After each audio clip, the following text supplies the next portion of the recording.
What's going on YouTube? This is RX here with Elite Bricks, and today we're going to be discussing the Nike Dunk Lows and the Jordan 1s and considering whether they're crashing in the market right now. If you haven't already, go ahead and subscribe down below. We drop videos weekly on sneaker topics as well as other insight. Just last week we were talking about the Zade situation on a podcast type of video. So if you want more info as well as sneaker release information, go ahead and follow elitebricks.io as well as our Instagram elitebricks to get more insight into shoes, as well as our subscription service that we're going to be restocking next month that'll help you scale up to 5 to 6 figure months just by selling shoes. So go ahead and tap into both of those on our Instagram. We'll link them down low in their descriptions. And if you haven't already, like I said, subscribe to the channel down below. With that being said, let's talk about the market of the Dunks versus the Jordan 1.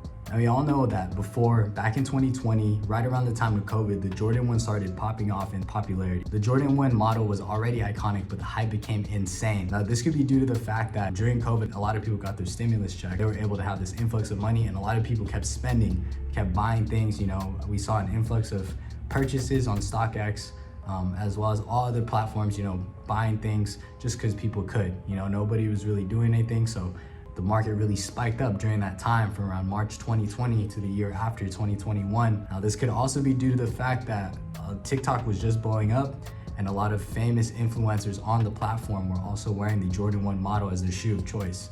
So with this being said, you know, the Jordan 1 in almost every colorway was booming. On the market, you could see almost every drop the Jordan 1 would release, and it would spike in price. Even recent releases as well as re-releases of colorways, just like the Jordan 1 Obsidian, were spiking in price from, I say, 300 to even 450 after our favorite TikToker, Charli D'Amelio, wore them. Now, with that being said, right now, we can kind of see a downtrend in the Jordan 1 models, as well as a lot of models. We all know how we feel about Jordan 1 mids. You know, obviously they're the lesser valuable version of the Jordan 1. But a lot of mids these days, you know, you can still make money on them, but certain colorways are going for under retail. Now, there are your exceptions of the Jordan 1 mid Barcelonas that have gone for a lot of money and have done really well. But then you have other models like these that don't do that well on the market. And I feel like they really saturate the Jordan 1 popularity just because of the fact that Nike really pushes these Jordan 1 mid models out a lot. And with that being said, you know, why are people going to spend 400, 500 on an Air Jordan 1 high model when they could get almost the same thing, similar colorways with these Jordan 1 mids for a fraction of the price? Now, on top of that, Nike is also killing the Nike Dunk Low retro model. Now, we saw a lot of influx in popularity of the Dunk Low with a lot of recent colorways coming out. We had the Kentucky Blues, the UNLV Reds, you know, University Reds. A lot of those colorways were really popping back in 2020 to 2021. Nowadays, I feel like Nike really rode the hype, and with almost every release, they had a different colorway of the Nike Dunk Low. Now, the Nike Dunk model was always a coveted shoe. Back in the 2000s, it was probably one of the most coveted shoes for sneaker resellers as well as sneakerheads, just because of the fact that they were super limited.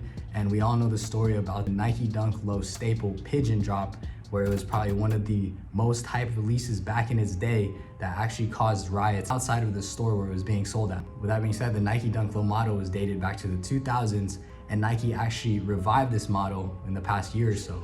But I feel like, just like the Jordan 1s, they kind of rode the wave out too much and released way too many colorways. Now, we saw with recent months, you know, almost every week or maybe every other week, there's a Nike Dunk release. So this definitely saturated the market a lot and a lot of the iconic colorways. I mean, how many times have we seen the Nike Dunk Low Panda release in just the past year? You know, I think they're on their 4th or 5th restock wave or something. So with that being said, it's gonna saturate the market. And now, you know, the Nike Dunk Low has become such a common shoe, almost everybody has it. So it's one of those things where, you know, the value of it is gonna go down in the market. And in my opinion, it's a good thing, right? So it's cool because a lot more people can get their hands on pair. It's more easily accessible. The fact that it's getting saturated right now and more people can get their hands on them, you know, it's a cool thing. But for the resale game, you know, it definitely hurts a lot. But you do still have those Nike Dunk colorways that do still retain their value just because of how iconic they are. Like I said previously, the Nike Dunk Low staple pigeons will always maintain their resale value. Another big one was the Nike De La Soul Dunk. You know, certain ones like those, the OG colors would just continue to accumulate because on the market, those will never be re-released, as well as not have, you know, similar colorways be released. With all this being said, you know, we always try to say and mention selling hype shoes, primarily just hype shoes, isn't the way to go these days. It's not sustainable for a resale business, and that's why we really try to push with our service, Elite Bricks, an all-in-one Discord service. You know, we really try to push and encourage people to really look and try to sell things that aren't so hype, right? You know, it's cool selling a Nike Dunk Low, it's cool selling Yeezys, it's cool selling a Jordan 1, because it's the hype thing to do these days. But sometimes, you know, if you want to make money, sometimes that's not the best way to go. And right now with Bricks, you know, selling on Amazon, scaling shoes that people normally don't really look at, like Nike Air Monarchs or just plain Nike running shoes in general, you know, that might be the way to go if you really want to scale your business. So we really encourage you to check our Elite Bricks page. We'll be restocking soon. If you do want to kind of scale and look into Bricks, these are basically shoes that just sit in stores. You know, we provide links to them from different boutiques as well. Almost every day they just sit and they don't sell out like these Nike Dunk Lows or Jordan 1s on release day.